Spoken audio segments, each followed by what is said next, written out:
The United States says Russian forces are blocking the export of 22 million tons of Ukrainian wheat and destroying thousands of acres of farmland across the country. Washington says Moscow is holding food supplies hostage in response to Western-led sanctions on President Vladimir Putin's government and his allies.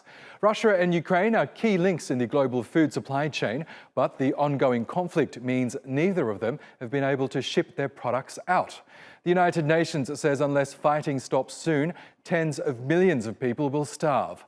Vulnerable communities are already struggling to put food on the table due to rising prices, the effects of global heating and pandemic supply chain constraints. Add the war in Ukraine and the world faces record levels of malnutrition, hunger and famine. The Russian Federation claims falsely that the international community's sanctions are to blame for worsening the global food crisis. Sanctions aren't blocking Black Sea ports, trapping ships filled with food, and destroying Ukrainian roads and railways. Russia is. Sanctions are not emptying Ukrainian grain silos and stealing Ukrainian farm equipment. Russia is. The food supply for millions of Ukrainians and millions more around the world has quite literally been held hostage by the Russian military.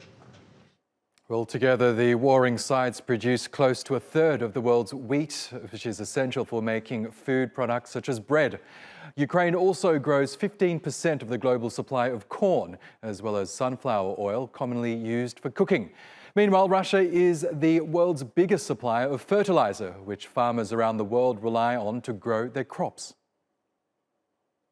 Well, as food prices soar, multilateral organisations are deploying billions of dollars in aid. This week, the World Bank announced it would spend $30 billion on food and nutrition programs in various countries.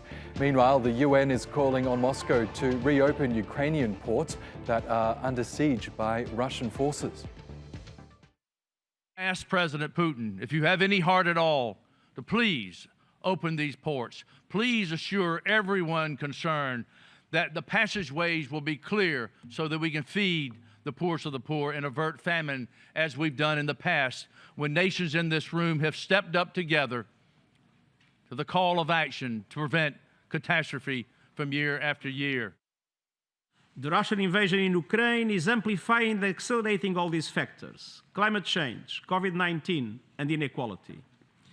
It threatens to tip tens of millions of people over the edge into food insecurity, followed by malnutrition, mass hunger and famine in a crisis that could last for years.